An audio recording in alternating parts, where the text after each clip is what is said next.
여러분 또 왔습니다. 누가 바람바람바람 도덕계 신바람 쌤이 또 왔습니다. 오늘 저와 여러분이 해야 될 거는 이제 민족과 윤리입니다. 민족과 윤리 안에서도 세계와 시대의 민족 정체성인데요. 여기서도 시험에 아주 잘 나오는 것들이 있을 겁니다. 그걸 어떻게 제가 또 집어 드릴 거고요. 거기에 대한 좀 포커스를 좀 맞춰주시면 감사하겠고요. 들어가겠습니다. 민족입니다. 민족. 이 민족이란 단어만 들으면 여러분도 어떻게 심장이 벌떡벌떡 뛰시는 분들 없으십니까? 저는 민족이란 단어만 들어도 뭔가 알 수 없는 이 울컥함, 그런 것도 느껴지기도 한데요. 특히 흔히 우리가 민족이라는 거는 대충 언제 그걸 제일 잘 느낄 수 있을까요? 저 같은 경우는 예전에 중국에서 한 석 달 정도 중국에 산 적이 있었습니다. 와, 그때 그 우울함 전부 다 생전 처음 들어보는, 그리고 뭐 알 수가 없는 그런 단어들을 막 씁니다. 그리고 제가 또 온동신이 사실은 중국어로 바꾸게 되면은 인똥쩐입니다. 똥쩐. 그래서 뭐 모르는 사람들 막 똥쩐 하니까 뭔가 욕하는 것 같기도 하고 저한테 그런 기분이 들기도 했었는데, 그러던 어느 날 우리나라 사람을 딱 만났을 때, 한국말 하는 사람 만났을 때 그 기쁨, 아 이거구나. 그런 뭐 흔히 그러죠. 또 뭔가 외국에 이렇게 나가게 되면은 뭐 외국을 우리나라의 뭐 유명한 축구 선수들 뭐 외국 나가면 왠지 모르게 내가 국가를 대표하는 같은 그런 생각도 든다 하면서 이런 것처럼 외국을 나가게 됐을 때 아마 민족이란 이거를 가장 잘 느끼지 않나 이런 생각이 들기도 하는데요. 특별히 또 예를 들자면 또 그거죠. 길거리 응원, 2002년도 월드컵 때 처음 시작된 길거리 응원, 또 뭐 그런 거에 한 가지의 민족의 그런 모습을 보여준 거라고 할 수가 있겠고요. 그러면 민족이란 일단 뭐냐? 일정한 지역에서 장기간에 걸쳐성 공동생활을 하면서 생겨나는 이런 언어나 풍습, 정치, 이러한 각종 문화, 장기간에 걸쳐 생활을 하면서 이런 문화들이 나오는 거잖아요. 맞죠? 이러한 문화를 함께 공유하는 거다. 그 다음에 또 운명 공동체라는 의식을 가지고 우리는 뗄래야 뗄 수 없는, 제가 그렇다고 한국을 버릴 수 없는 것처럼 운명 공동체라는 의식으로 결합된 문화 공동체라는 게 바로 민족의 의미 되겠습니다. 그러면 이러한 민족이라는 것들은 어떻게 보면은 뭐다? 하나로 묶어주는 요소가 있어야 되겠죠. 그게 바로 이 두 가지가 되겠습니다. 객관적 요소와, 민족은 쉽게 말하면 이 객관적 요소와 주관적 요소라는 게 있습니다. 이 두 가지가 있는데 이 두 가지가 뭐다? 합해졌을 때 결국에는 민족이라는 거를 어떻게 하나로 묶어준다고 보겠습니다. 하나로 묶어주는 그러한 역할을 한다. 그래서 그러면 이 민족을 바라보는 어떻게 보면 두 가지 관점이겠죠. 관점. 첫 번째, 객관적 요소입니다. 정말 객관적인 것, 눈에만 탁 드러나고 딱 볼 수 있는 그러한 것들로만 바라보는 건데요. 먼저 지리적 긍정성 기초에서 뭐 대표적인 게 똑같은 언어를 쓰냐, 그 다음 똑같은 혈통에 같은 문화, 역사적, 종교적 정통을 같은 이런 것들이 같냐, 가장 눈으로 드러날 수 있는, 객관적으로 바로 드러날 수 있는 그러한 것들을 흔히 객관적 요소라고 하고요. 그 다음에 주관적 요소가 있습니다. 주관성 요소에는 보게 되면 주관적으로 이렇게 대놓고 드러나지 않지만 뭐다? 내재되어 있는 대표적인 뭐 민족 의식, 일체감 등 같은 정신인데요. 대표적인 게 어떤 게 있을까요? 책에 아마 있을 겁니다.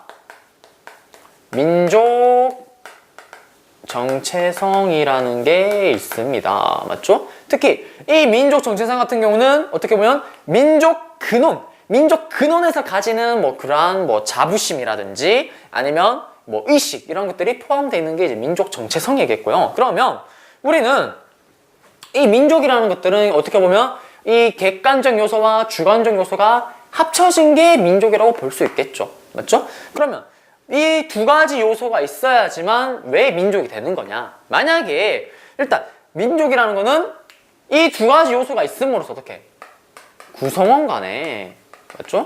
각각 개인 구성원이 있지 않습니까? 그 구성원 간에 어떠한 친밀감도 없습니다. 예를 들자면 정말 극단적인 예로, 여러분들과 저는 여러분들의 얼굴을 볼 수가 없습니다.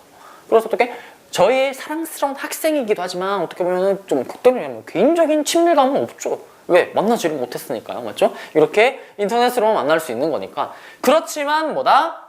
우리가 서로 지속적으로, 비록 여러분과 제가 직접 대면하지는 못하지만은 뭐다? 지속적으로 알 수 없는, 뭔가 우리는 알 수 없는, 뭔가 어떤지는 모르겠지만 알 수 없는 뭐 유대감을 느낄 수가 있는 겁니다. 맞죠? 그게 뭐다? 그게 바로 민족이라는 겁니다. 그게 바로 뭐다? 민족이다. 즉 이러한 것을 통해서 이러한 두 가지 요소가 갖춰지면 어떻게 될까요? 민족 구성원들 간에 뭐 신뢰가 또 생기기도 하겠죠. 신뢰라는 단어 참 좋습니다. 맞죠? 자, 어쨌든 이게 바로 민족이라는 겁니다. 그러면 이러한 또 민족의 특성이 있습니다. 민족의 특징과 뭐 특성이 있는데요. 그거 한번 잠깐만 한번 살펴보도록 하겠습니다. 자, 민족이라는 거는 특수성. 일단은 아무래도 역사적, 문화적 배경에 따라서 약간씩 다릅니다. 예를 들어서 뭐 일본은 아무래도 섬나라에 있다 보니, 섬에 살다 보니 섬나라 특유의 특성이 있는 거고요. 우리는 반도에 있다 보니 뭐 반도의 뭐 특성을 가지고 있는 것처럼 서로 다른 이런 역사적, 문화적 배경이나 이런 거에 따라서 뭐 각자 고유한 특성을 지니고 있는 겁니다. 그리고 또 민족이라는 거는 또 어떻게? 보편성. 모든 민족이 뭐다? 뭐 공통된 거, 평화나 정의 이런 인권 등이 있다는 거고요. 그 다음에 또 자민족의 특성을 유지하고요. 그 다음에 인류의 보편적 문제에 관심을 가지면서 보편성과 특수성. 결국에는 이 두 개를 또 어떻게? 항상 나오죠. 뭔가 좀 다른 거 나왔다 싶으면 그게 어떻게? 믹스되고 조화돼야지만 좋은 거다라는 겁니다. 그래서 뭐 이런 내용이 있다 보시면 되겠고요. 민족에는 특수성과 보편성. 즉 모든 민족들이 공통적으로 가지는 게 있을 거고 또 모든 민족마다 조금씩 다른 그런 특수한 상황, 각 민족이 처한 그런 특수한 상황에 의해서 달라지는 특수성이 있다. 이것만 아시면 되겠습니다. 자, 이제 시험에 잘 나오는 것 같습니다. 시험에 아마 뭐가 나올 거냐면은 뻔합니다. 세계화에 대해서 설명을 쭉 해놓고 이거는 뭐냐, 세계화냐 때문이냐, 아니면 뭐 다른 뭐 대도 안 한 엉터리 같은 지문을 끌고 오거나 이렇게 할 거고요. 또 어떻게? 다문화에 대한 의미를 또 알아야 되겠고 또 세계화 시대에 나오는 그런 문제점과 극복 방안. 그 다음에 또 다문화 시기에 우리가 또 이거를 극복하기 위해서 이거를 또 맞이해야 될 때 어떻게 해야 되는가. 이런 것들이 나오는 건데 그러면 보겠습니다. 이거를 왜 배우냐면요. 자, 우리가 앞에서 뭘 얘기했었죠? 민족을 얘기했습니다.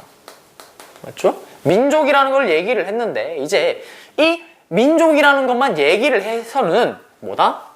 이 민족만 가지고 얘기를 해서는 나를 쉽게 말하면 지금 현재 이 둘러싸고 있는 여러 가지 그러한 문제들이나 이러한 것들을, 환경들이 어떤지를 봐야 되는데요. 맞죠? 나를 둘러싸고 있는 이런 환경을 민족만 가지고는 도저히 이제 해결이 안 되는 겁니다. 왜? 세계화와 다문화 시대이기 때문이죠. 그렇기 때문에 어떻게? 민족만을 봐서는 나를 둘러싸고 있는 이런 환경이 해결이 안 되니까 이제는 어떻게? 세계화, 다문화를 봐야 되는 겁니다. 그래서 이걸 봐야 되는 이유는 뭘까요? 나를 둘러싸고 있는 환경이 어떻다? 지금 흔히 그러잖아요. 너무너무 빠르게, 유행도 아주 빠르게 변하는 것처럼 뭐다? 나를 둘러싸고 있는 환경이 아주 빠르게 변화하고 있는 겁니다. 맞죠? 그러니까 어떻게?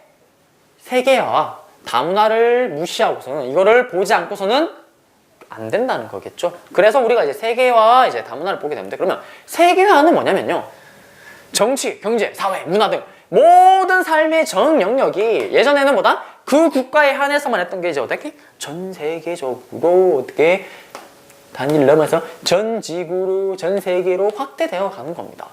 이게 세계화가 되게 된 이유는 뭘까요? 쉽게 들자면, 예시를 들자면 그런 게 있습니다. 대표적인 게 일단 영화. 흔히 그러죠. 외국에서 만든 영화인데 그게 외국에서 만들었지만 그 만든 미국 헐리우드에서 먼저 개봉하는 게 아니고 뭐다? 전 세계 흔히 그러잖아요. 뭐 동시 개봉 이런 영화 있지 않습니까? 그처럼 뭐다? 그러한 것들이 어떻게 보면 세계화 되겠죠. 그 다음에 제가 좋아하는 뭐 맥도날드라든지 아니면은 뭐 그러한 패스트푸드, 외국에서 들어온 이러한 패스트푸드는 어떻게? 미국에서 먹을 수가 있고요. 일본에서 먹을 수 있고요. 제가 몇 달 동안 살았던 중국에서도 먹을 수가 있습니다. 즉 그게 뭐다? 세계화잖아요. 세계화. 그 다음에 여러분들 지금 이제 저는 이제 조금 있으면 이 강의를 찍고 맛있는 저녁을 냠냠짭짭 하러 갈 겁니다. 그러면 저녁에 갔을 때 뭘 먹을까요? 밥상을 여러분들 지금 또 보십시오. 밥상을 보시게 되면 그 반찬이 다 국산입니까? 국산일 반찬 별로 없을걸요? 그렇죠? 맞죠? 뭐 생선은 뭐 저쪽 러시아에서 왔는 것일 수도 있고요. 그 다음에 뭐 중국산도 있을 거예요. 쉽게 말하면 그게 또 뭐다? 세계화의 예라고 볼 수가 있습니다. 그러면 이러한 것들이 가능해진 이유는 뭘까요? 일단 교통과 정보통신 기술의 발달이죠. 그러면서 공간이라는 장벽이 점차 허물어지는 겁니다. 그러면 대표적인 게 뭐 그게 있겠죠?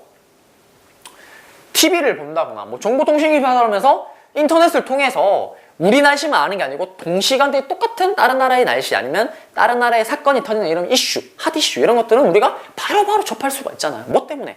정보통신 기술의 발달로. 그 다음에 교통이 발달하면서 옛날만 해도 어디를 갈 때 뭐 옆에 있는 뭐 중국 갈 때라도 뭐 며칠이 걸렸더라면 이제는 뭐 몇 시간이면 간다거나 이런 것처럼 그런 걸 통해서 외국의 이런 것들도 우리나라로 바로바로 들어오는 뭐 밥상에 들어가는 이런 음식물도 맞죠? 교통이 발달해야지만 안 상하고 들어올 거 아닙니까? 그런 것들이 있고요. 그 다음에 탈이념화로 인한 자본주의 확산으로 자본주의가 확산되면서 어떻게 보면 이러한 뭐 패스트푸드에 관련된 뭐 맥도날드나 KFC 또는 뭐 여성분들이 좋아하는 스타벅스 커피 이런 것들이 자본주의 확산으로 결국에는 들어오게 되는 거죠. 맞죠? 그런 것들이 있고요. 그게 바로 세계화의 뭐 예를 들기도 했었고요. 그 다음에 세계화가 발전하는 이유 중에 배경이 되는 거고요. 자, 그러면 이러한 세계화의 특징이 있습니다. 국가 상호 간의 의존성이 증대합니다. 국가 상호 간의 의존성이. 왜? 정치적 측면이나 경제적 면이나 워낙 이제 전 지구적으로 한국에서 일어나는 일이 우리나라의 일만이 아닙니다. 모든 사람들이 다 참 관여를 하는 것처럼. 맞죠? 즉 그러다 보니까 서로 도움을 요청한다거나 이런 때는 쉽게 말하면 의존을 해야 되겠죠. 그래서 상호 의존성이 증대되고 있는 거고 이 세계화 시대에 맞춰서는. 자, 그 다음에 또 시공간을 재구성합니다. 이건 앞에 했던 그 등장 배경과 동일한 내용이 되겠습니다. 오늘날 교통과 통신기술이 발달하면서 공간과 시간이라는 그 기존에 가졌던 개념이 아무래도 점차 약화되겠죠. 자, 어쨌든 이러한 세계화주의의 영향으로 당연히 어떻게 한다? 장점과 단점이 있습니다. 첫 번째, 국가와 민족의 위상의 역할이 약화되고요. 또는 어떻게? 국가나 민족의 자율성이 약화됩니다. 왜? 세계화 때문에. 예를 들면 가장 간략한 예를 들면 우리도 어떻게 보면 미국의 영향을 많이 받잖아요. 미국이 뭐 이렇게 해 그러면은 마지못해 하는 그런 경우도 있고 그러면 우리 막 예전에 막 시위도 하고 막 한 적도 있기도 했었는데 그런 것처럼 즉 국가나 민족의 이런 자율성이 떨어질 수가 있고요. 강대국의 논리에 따를 수밖에 없으니까요. 그러면서 또 어떻게 자민족의 이익만을 추구합니다. 왜? 다른 국가 아무래도 교류를 한다거나 이럴 때 아무래도 기왕이면 다른 나라를 위해서 하는 게 아니고 우리 국민, 우리 국가를 위해서 하는 경우 많다는 보니 자민족 이익이고 또 자기 정체성만을 추구하다 보니 결국 어떻게 된다? 다른 민족과의 갈등이 생길 수밖에 없겠죠. 아까 이건 앞에 설명했던 이 내용과 약간 일치한다고 볼 수가 있습니다. 그래서 이거를 정리를 한번 하자면 결국에는 뭐다? 이 세계화를 놓고도 부정적으로 보는 게 있고요. 긍정적으로 보는 게 있습니다. 그렇죠? 긍정적으로 보는 입장이 있고요. 부정적으로 보는 입장이 있는데요. 긍정적인 입장은 그겁니다. 어차피 이 세계화는 역사적 흐름이다. 이거는 거스를 수 없다. 그러니까 어떻게 기왕 이래 된 거 우리가 능동적으로 참여를 해야 된다라는 게 이제 긍정적인 입장의 주장입니다. 세계화에 대해서. 그러면 또 긍정적인 입장이 있더라면은 또 부정적인 영향이 있어야 되겠죠. 자, 부정적 입장에서는 어떤 얘기를 하냐면 이거는 결국엔 이 세계화라는 거는 말만 뭔가 거창하고 말만 뭔가 있어 보이지만 실제로는 뭐다? 선진자본가, 선진국의 선진자본가 뭐다? 바로 선진시장, 즉 자본시장의 확대에 불과하다라는 게 이들의 주장입니다. 확대에 뭐다? 불과하다. 반대하는 입장이죠, 이게. 그리고 즉 선진시장이 확대가 된답니다. 맞죠? 선진자본가, 선진자본시장이 이게 어떻게 결국에는 여기 있네요. 예, 확대가 된답니다. 확대가 되면 어떻게 될까요? 얘들이 우려하는 거는 이 부정적 입장이 불안한 겁니다. 국가 간에 흔히 말하는 빈부격차가 심해질 거다. 라고 부정적인 이제 그런 견해를 내놓기도 합니다. 즉 이거는 뭐다? 말만 세계화지. 말만 세계화지. 네, 말만 세계화지. 결국에는 뭐다? 국가의 소수만의 국가를 위한 거고 다수의 국가를 위한 건 아니다라는 겁니다. 이게 부정적 입장이 주장되겠습니다. 네, 이렇게 해서 또 세계화 한번 봐봤고요. 그 다음에 이제 남은 거 다문화를 보겠습니다. 자, 그 세계화의 의미를 좀 아셔야 되겠고요. 이제 모든 게 뭐다? 우리나라에서만 일어나는 일이 아니고 이제 전 세계의 모든 사람들의 즉 일들을 하루 그 자리에서 그 순간 있었던 일을 바로바로 알 수도 있는 거고요. 또 반대로 또 뭐 우리의 것들이 바로바로 또 외국으로 전파될 수 있는 거고, 즉 세계화, 우리 국가만에서 벗어나서 이제 세계화 그 의미를 좀 아셔야 되겠고, 그러한 세계화가 또 가지는 특징 이런 것들을 정리 한번 하셔야 되겠습니다. 자, 이제 다문화입니다. 다문화 같은 경우는 한자로 보면 딱 바로 알 수가 있죠. 다문화는 뭘까요? 많을 답니다. 문화가 많다는 겁니다. 문화가 많아. 즉 한 국가 안에 한 나라, 한 국가 안에 뭐다? 쉽게 말하면 많은 문화가 어떻게 공존하고 있는 게 다문화의 의미입니다. 맞죠? 한 나라 안에 뭐다? 많은 몇 가지 문화, 다양한 문화들이 공존되고 있는 겁니다. 그래서 2008년 기준으로 해서 우리나라의 그 외국인들 그 다문화 가정, 다문화나 이런 사람들이 다문화 가정, 우리나라 다문화 가정이 거의 지금 100만 명이 육박한다고 합니다.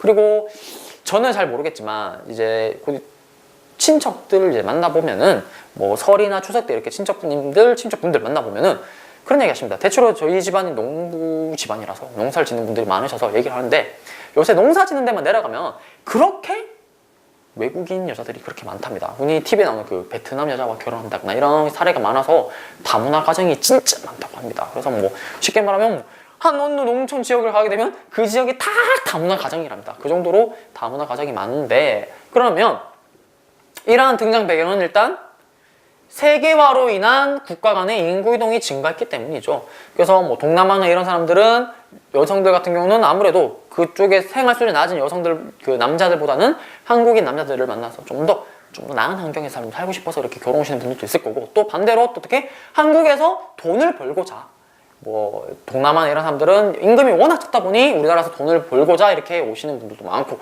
그렇다 보니 그게 바로 이제 등장 배경이 되는 거고요. 국가 간의 이동이 등장 배경이 되는 거고, 원인이나 뭐 등장 배경이랑 똑같죠. 외국 근로자들이 돈을 벌기 위해서 들어오고요. 그 다음에 국제 결혼을 위해서 들어오고요. 그 다음에 국내 체류, 쉽게 말하면 외국인이지만 우리나라에 뭐 외교 공사관의 일을 한다거나, 맞죠? 그런 일을 하면서 들어오는 이런 외국인들이 있다. 결국엔 그런 것들로 인해서 지금 현재 다문화 사회죠.